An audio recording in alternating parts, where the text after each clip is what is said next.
Hi friends, welcome back to my channel. எல்லாரும் எப்படி இருக்கீங்க? நான் ரொம்ப நல்லா இருக்கேன். இந்த vlogல நான் எப்போவுமே எங்கள் வீட்டு சமையலுக்கு மிளகா பொடி வந்து எப்படி அரைக்கிறேன், எவ்வளோ ரேஷியோவில் வந்து ஆட் பண்ணி அரைக்கிறேன் அப்படின்றத இந்த vlogல வந்து ஷேர் பண்ணியிருக்கேன். கூடவே சின்ன சின்ன எலமெண்ட்ஸையும் இது கூட ஆட் பண்ணியிருக்கேன். கண்டிப்பாக உங்களுக்கு வீடியோ இன்ட்ரெஸ்டிங்காக இருக்கும். வீடியோ வந்து ஸ்கிப் பண்ணாமல் பாருங்கள். மிளகாத்தூள் அரைக்கும்போது நான் என்னென்ன பொருட்கள் கூட சேர்த்து அரைப்பேன் அப்படின்றத சொல்கிறேன். உங்களுக்கு தேவைப்பட்டுச்சுன்னா நோட் பண்ணிக்கோங்க. மிளகு, ஜீரகம் 100 கிராம் சேர்த்துருக்கேன். கடுகு, துவரம்பருப்பு, கடலைப்பருப்பு 50 கிராம் சேர்த்துருக்கேன். கூடவே 50 கிராம் அளவுக்கு விரலி மஞ்சள் சேர்த்துருக்கேன். இது வந்து 1/2 கிலோ மிளகாக்கு 1 கிலோ மல்லி சேர்த்துருக்கேன். இதுதான் வந்து நான் எப்போவுமே அரைக்கிற ரேஷியோ. எங்கள் வீட்டில் இருக்கிறவங்க எல்லாருக்குமே காரம் இது கரெக்டாக இருக்கும். இன்னும் கொஞ்சம் நீங்கள் காரம் கம்மியாக சாப்பிடுவீங்க அப்படின்னா 1/4 கிலோ மிளகாய் கூட சேர்த்து அரைக்கலாம். மிளகாத்தூள் மட்டும் பார்த்தீங்கன்னா ஒரு ஒரு வீட்லேயும் ஒரு ஒரு மாதிரி ரேஷியோவில் ஒரு ஒரு மாதிரி அரைப்பாங்க. ஒரு சிலர் வந்து நான்வெஜ்ஜுக்கு மட்டும் அரைப்பாங்க. ஒரு சிலர் வந்து சாம்பார் எல்லா குழம்புக்குமே இந்த தூள் தான் யூஸ் பண்ணுவாங்க. அது மாதிரி ஒரு ஒரு வீட்டுக்குமே மிளகாத்தூளோட ரேஷியோஸ் வந்து சேஞ்ச் ஆகும். எங்கள் வீட்டில் வந்து நான் வந்து எங்கள் அம்மா சொல்லி கொடுத்த மாதிரி இந்த மாதிரி தான் இந்த மெத்தடில் தான் அரைச்சிட்ருக்கேன். காலையிலேயே ஒரு 10-10:30 இருக்கும். மிளகாய், மல்லி எல்லாத்தையும் காய வச்சிடலான்னு சொல்லிட்டு எல்லா திங்ஸையும் வெளியில் எடுத்துகிட்டு வந்துட்டேன்.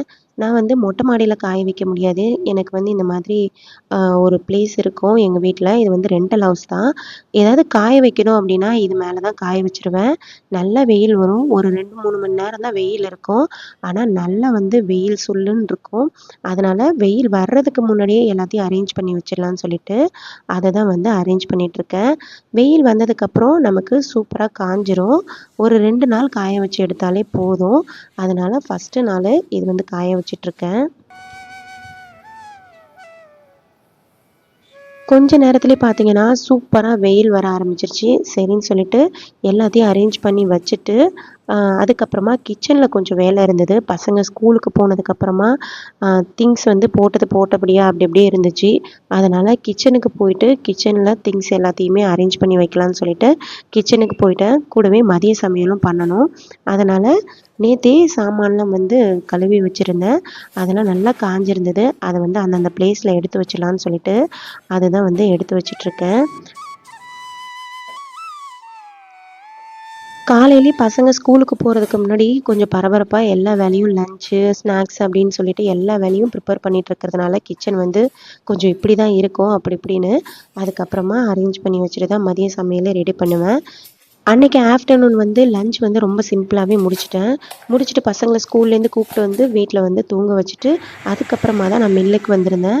காய வச்சிருந்த மிளகாய், மல்லிலாம் நல்லா காஞ்சிருந்தது. அதனால் கையோடையே அரைச்சிட்டு வந்துடலான்னு சொல்லிட்டு ஆஃப்டர்நூனாகவே போயிட்டு அரைச்சிட்டு வந்துட்டேன். அரைச்சிட்டு வந்த உடனே வந்து காய வைக்கணும். காய வச்சுட்டு தான் நம்ம ஸ்டோர் பண்ணணும். மில்லில் அரைக்கும் போதே வந்து நமக்கு லைட்டாக வந்து காய வச்சு தான் கொடுப்பாங்க.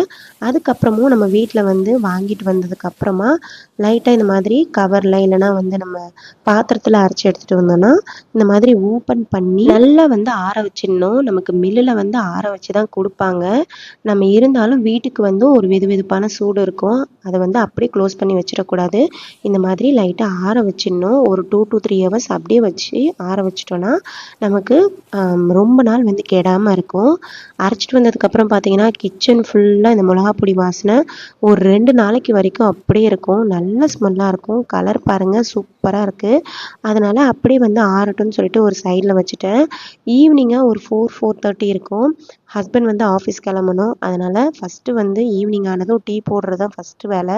டீ போட்டுகிட்டே அவங்களுக்கு வந்து நைட்டு டின்னர் வந்து வீட்டிலே வந்து பேக் பண்ணுவேன். அதனால் இன்றைக்கி வந்து லைட்டாக வந்து வெஜிடபிள் ஃப்ரைட் ரைஸ் மாதிரி பண்ணி கொடுக்கலாம் அப்படின்னு சொல்லிட்டு ஃப்ரைட் ரைஸ் தான் வந்து ரெடி பண்ணிகிட்ருந்தேன். ஃப்ரைட் ரைஸ்னால் வந்து கொஞ்சம் ஈஸியாகவும் இருக்கும் பண்ணுறதுக்கு. அவங்களுக்கு கொஞ்சம் ஃபில்லிங்காகவும் இருக்கும் நைட்டு சாப்பிட்றதுக்கு அப்படின்னு சொல்லிட்டு வெஜிடபிள் ஃப்ரைட் ரைஸ் மாதிரி வீட்டில் இருந்த வெஜிடபிள்ஸை வச்சு நான் வந்து ஃப்ரைட் ரைஸ் வந்து ரெடி பண்ணேன். இதோட ஃபுல் வீடியோ வந்து நம்ம சேனல்லேயே வந்து போஸ்ட் பண்ணியிருக்கேன். தேவைப்பட்டால் செக் பண்ணி பாருங்கள். இதில் எந்த சாஸஸுமே சேர்க்காம லைட்டாக வந்து சிக்கன் மசாலா, நம்ம சிக்கனுக்கு யூஸ் பண்ணுற சிக்கன் மசாலாவும் மிளகு ஜீரகத்தூள் வீட்டிலே ரெடி பண்ணி வச்சுருப்பேன். அது மட்டும்தான் காரத்துக்கு சேர்த்துருக்கேன். ரொம்ப டேஸ்டியாக இருக்கும். கண்டிப்பாக குழந்தைங்க கூட விரும்பி சாப்பிடுவாங்க. தேவைப்படுறவங்க செக் பண்ணி பாருங்கள். ஃப்ரைட் ரைஸ்க்கு மட்டும் எப்போவுமே காய்கறிகள் வந்து ரொம்ப வந்து வெந்துடக்கூடாது, நறுக்கு நறுக்குன்னு இருக்கணும். அப்போ தான் நமக்கு சாப்பிட்றதுக்கு வந்து டேஸ்ட் நல்லாயிருக்கும். ஃப்ரைட் ரைஸ் எல்லாம் பண்ணி முடிச்சதுக்கு அப்புறமா தான் கோஸ் வந்து கடைசியாக கொஞ்சமாக துருவி சேர்த்துக்கணும். டேஸ்ட் வந்து ரொம்ப சூப்பராக இருக்கும். கண்டிப்பாக ட்ரை பண்ணி பாருங்கள். குழந்தைங்க லஞ்ச் பாக்ஸுக்கு கூட நீங்கள் பேக் பண்ணி கொடுக்கலாம். ரொம்ப சூப்பராக இருக்கும். ஃபைனலாக டீ வந்து நல்லா கொதிச்சிருச்சு. அதை வந்து ஃபில்ட்ரு பண்ணிவிட்டு டீ தான் ஆற்றிட்டு இருந்தேன். டீ குடித்ததுக்கப்புறமா தான் ஈவினிங் வந்து நமக்கு மற்ற வேலைகளே புரியும். எனக்கு அப்படி தான், ஒரு சின்ன டீ குடித்தா தான் எனக்கு அடுத்தடுத்த வேலைகளே நடக்கும் ஈவினிங்கு. அதனால் டீயை வந்து ஃபஸ்ட்டு போட்டு குடிச்சிடலான்னு சொல்லிட்டு ஹஸ்பண்ட்க்கும் எனக்கு மட்டும்தான். குட்டீஸ்க்கு வந்து எப்போவுமே டீ குடிக்க மாட்டேன். மில்க் இருந்தால் கொடுப்பேன், கேட்டாங்கன்னா கொடுப்பேன், இல்லைனா வந்து எதாவது ஸ்நாக்ஸ் மட்டும்தான் செஞ்சு கொடுப்பேன். ஃப்ரைட் ரைஸ் பண்ணி முடிச்சுட்டு மீதி இருந்த காய்கறிகள், கட் பண்ண காய் அது இதுன்னு இருந்துச்சு. அது எல்லாத்தையுமே வந்து ஃப்ரிட்ஜில் ஸ்டோர் பண்ணிடலான்னு சொல்லிட்டு ஸ்டோர் பண்ணிவிட்டு, டின்னருக்கு இந்த ஃப்ரைட் ரைஸை வந்து பாக்ஸில் வந்து பேக் பண்ணலான்னு சொல்லிட்டு எடுத்திருந்தேன். அதுக்குள்ளே கவுண்டர் டாப்லாம் நிறைய வந்து சாதம் இந்த மாதிரி காயெல்லாம் சிந்திருந்தது. அதை லைட்டாக க்ளீன் பண்ணிவிட்டு அதுக்கப்புறமா பேக் பண்ணிகிட்ருக்கேன். ஃப்ரைட் ரைஸ் வந்து யூஸ்வலாக வந்து கடையில் வாங்கும்போதே குழந்தைங்களுக்கு ரொம்ப பிடிக்கும். கண்டிப்பாக வந்து இந்த வீட்டில் செய்கிற ஃப்ரைட் ரைஸ் வந்து நம்ம ரொம்ப ஹெல்த்தியாக பண்ண முடியும். எந்த விதமான சாஸுமே சேர்க்காம ரொம்ப டேஸ்டியாக இருக்கும். பார்க்கவே கலர்ஃபுல்லாக இருக்கும். எங்கள் வீட்டில் குழந்தைங்கள்லேருந்து எங்கள் ஹஸ்பண்டுக்கும் எனக்குமே ரொம்ப பிடிக்கும். கண்டிப்பாக ட்ரை பண்ணி பாருங்கள். நமக்கு ஃப்ரைட் ரைஸ் சாப்பிட்ணும் அப்படின்னு தோணுச்சுன்னா கண்டிப்பாக நான் பண்ணிவிடுவேன் வீட்டில். ஃபைனலாக எல்லாமே பண்ணி முடிச்சுட்டு பேக் பண்ணுறதுக்கு எல்லாமே ரெடி பண்ணி வச்சுட்டு அதுக்கப்புறமா தான் வந்து வீட்டில் துணி வந்து காய வச்சுருந்தேன். ஈவினிங்காக ஆகிடுச்சி. காலையில் போட்ட துணி அது எல்லாத்தையுமே வந்து எடுத்துடலான்னு சொல்லிட்டு துணியை தான் வந்து எடுக்கிறதுக்காக வெளியில் வந்து துணி எடுத்துகிட்டு இருந்தேன். ஈவினிங் ஒரு 5 to 5:30 இருக்கும். ஹஸ்பண்ட் வந்து ஆஃபீஸ் கிளம்புனதுக்கப்புறமா ஈவினிங் ஒர்க் இருக்கும். அதையும் ஸ்டார்ட் பண்ணிட்டேன். வீடு வந்து க்ளீன் பண்ணுறது காலையில் ஒரு டைம், ஈவினிங் ஒரு டைம் தான் க்ளீன் பண்ணுவேன். குட்டீஸ் இருக்கிறதுனால அந்த அளவுக்கு அதிகமாக அழுக்கு இருக்கும். அது இதுன்னு அங்கங்கே போட்டு வச்சுருவாங்க. ஸ்கூலுக்கு போகிறதுனால அந்த அளவுக்கு டஸ்ட் எதுவும் இல்லை. எல்லாத்தையும் க்ளீன் பண்ணி வச்சுட்டு ஈவினிங்காக ஒரு 6 o'clock ஃபேஸ்லாம் வாஷ் பண்ணிவிட்டு பூஜையை பண்ணுவேன். அதனால் வந்து ஃபேஸ் வாஷ் பண்ணிவிட்டு லைட்டாக எப்போவுமே மாய்ஸ்சர் மட்டும் போடுவேன். மார்னிங் டைம்னால் சன்ஸ்க்ரீன் போடுவேன். மற்ற டைமில் வெறும் மாய்ஸ்சரைஸ் மட்டும் போட்டுட்டு பிந்தி இந்த மாதிரி மேலே போட்டு வச்சுருவேன். எப்போவுமே போட்டு இல்லாமல் இருக்க மாட்டேன். போட்டு வச்சா தான் அது எனக்கு ஃபேஸில் ஃபுல்ஃபில்டாக இருக்கிற மாதிரி தோணும். அதெல்லாம் முடிச்சுட்டு ஈவினிங் ஒரு 6:30 பூஜை வேலையை முடிச்சுட்டு எடுத்துகிட்டு வந்த துணியெல்லாம் வந்து மடித்து வச்சிடலான்னு சொல்லிட்டு அதை தான் மடிச்சிட்ருக்கேன். எல்லாருமே சொல்லுவாங்க, துணி மடிக்கிறது தான் இருக்கிறதுலே ரொம்ப கஷ்டமான வேலை. எங்கள் வீட்டில் துணி போட்டு 2 நாள் 1 நாள் கூட அப்படியே கிடக்கும் அப்படின்னு சொல்லிட்டு. எனக்கு அப்படி இல்லை. ஏன்னா நான் டெய்லியுமே வந்து துணி எடுத்து வச்சு உடனே வந்து மடிச்சிடணும். எனக்கு அப்போ தான் வந்து பிடிக்கும். இல்லைனா அங்கங்கே இருந்துச்சுன்னா எனக்கு அதை பார்க்குறதுக்கே பெரிய டென்ஷன் ஆன மாதிரி இருக்கும். அதனால் துணி வந்து கொடியிலேருந்து எடுத்துகிட்டு வந்து உடனேவே மடித்து வச்சுருவேன். ஒரு சில டைம் வந்து டைம் இல்லாத டைமில் கூட ஒரு நாளைக்கு மேலே வந்து துணிலாம் வந்து அதிக நேரம் வச்சுருக்க மாட்டேன். உடனே மடித்து வச்சுருவேன். அதை தான் வந்து இப்போ மடிச்சிட்ருந்தேன். மடித்து அதாவது கபோர்டில் எடுத்து வச்சுட்டா நமக்கு பாதி வேலை முடிஞ்ச மாதிரி ஆகிடும். எப்போவுமே துணி மடிக்கும்போது பெரியவங்க துணி, அதாவது என்னோட துணி, என் ஹஸ்பண்ட் துணி தனித்தனியாக மடித்து வச்சுருவேன். குட்டீஸ் துணிலாம் வந்து அவங்களதுமே 2 பேரோட துணியும் வந்து தனித்தனியாக மடித்து வைப்பேன். நமக்கு வந்து அரேஞ்ச் பண்ணுறதுக்கும் ஈஸியாக இருக்கும், எடுக்கிறதுக்குமே ஈஸியாக இருக்கும். அதனால் எப்போவுமே அந்த மாதிரி தான் அரேஞ்ச் பண்ணுவேன். எல்லாத்தையும் எடுத்துகிட்டு வந்து கபோர்டில் வச்சுருக்கேன். கபோர்டு வந்து பார்த்திங்கன்னா ரொம்ப நாளாக க்ளீன் பண்ணாமல் இருக்குது. அதை வந்து எப்போ க்ளீன் பண்ணுறதுன்னு அதுக்கு ஒரு டைம் வரணும். ஏன்னா மோஸ்ட்லி ஹஸ்பண்ட் நைட் ஷிஃப்ட் போயிட்டு வர்றதுனால ரூமில் தான் தூங்குவாங்க. அவங்க டிஸ்டர்ப் பண்ண வேணாம்னு சொல்லிட்டு வந்து ரொம்ப நாளாக இந்த கபோர்ட் க்ளீன் பண்ணாமல் வச்சுருக்கேன்.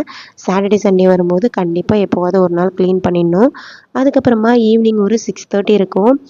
இந்த புத்தாவில் வந்து எப்போவுமே வந்து ஒரு கோன் வந்து ஏற்றி வச்சுருவேன். எனக்கு ரொம்ப ரிலாக்ஸிங்காக இருக்கும் இதை பார்க்கும்போது. அதனால் இது வந்து மீஷோவில் தான் வந்து வாங்கியிருந்தேன். ரொம்பவே ப்ரைஸ் கம்மி தான். பட் ரொம்ப அழகாக இருக்குது. ரொம்ப நேச்சுரலாக இருக்கும் பார்க்குறதுக்கு. அந்த ஸ்மோக் வந்து கீழே விழும்போது நமக்கு ரொம்ப நல்லாயிருக்கும். நான் என்னோட முன்னாடி வீடியோஸ்லாம் கூட காமிச்சிருப்பேன். ஃபைனலாக வந்து கிச்சனுக்கு வந்துட்டேன். எல்லா வேலையும் முடிச்சுட்டு மிளகாய் பொடி வந்து எடுத்து வச்சு, அதாவது ஆற வச்சு ஒரு 2, 3 மணி நேரம் இருக்கும். அதனால் அது எல்லாத்தையும் எடுத்து எப்போவுமே நான் மிளகாய் பொடி வந்து இந்த மாதிரி ஒரு பாத்திரத்தில் தான் எப்போவும் மாற்றி வச்சுருப்பேன்.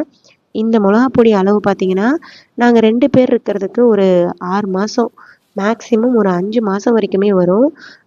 நான் வந்து சாம்பார்லேருந்து காரக்குழம்பு, கறி குழம்பு எல்லாத்துக்குமே இதான் யூஸ் பண்ணிக்குவேன். மோஸ்ட்லி எல்லாத்துக்குமே இதே தான் யூஸ் பண்ணுவேன். இதில் வந்து சோம்பு சேர்த்து அரைச்சிருக்க மாட்டேன். கறி குழம்பு செய்யும்போது சோம்பு வந்து தனியாக சோம்பு பவுடர் வச்சுருப்பேன். அது வந்து யூஸ் பண்ணிக்குவேன். சிக்கன் மசாலா, கரம் மசாலா அது மாதிரி யூஸ் பண்ணிக்குவேன். இந்த பவுடர் பார்த்திங்கன்னா சாம்பார், குழம்பு ஐட்டம் எல்லாத்துக்குமே இதுதான் யூஸ் பண்ணுவேன். எல்லாத்துக்குமே ஆல் இன் ஒன்னாக இருக்கும். ரொம்பவே சூப்பராக இருக்கும். கண்டிப்பாக உங்களுக்கு தேவைப்பட்டுச்சுன்னா நான் கொடுத்துருக்க அளவுகளோட நீங்களும் ட்ரை பண்ணி பாருங்கள். கண்டிப்பாக இந்த vlog உங்களுக்கு யூஸ்ஃபுல்லாகவும் இன்ட்ரெஸ்டிங்காக இருந்திருக்கும்னு நம்புகிறேன்.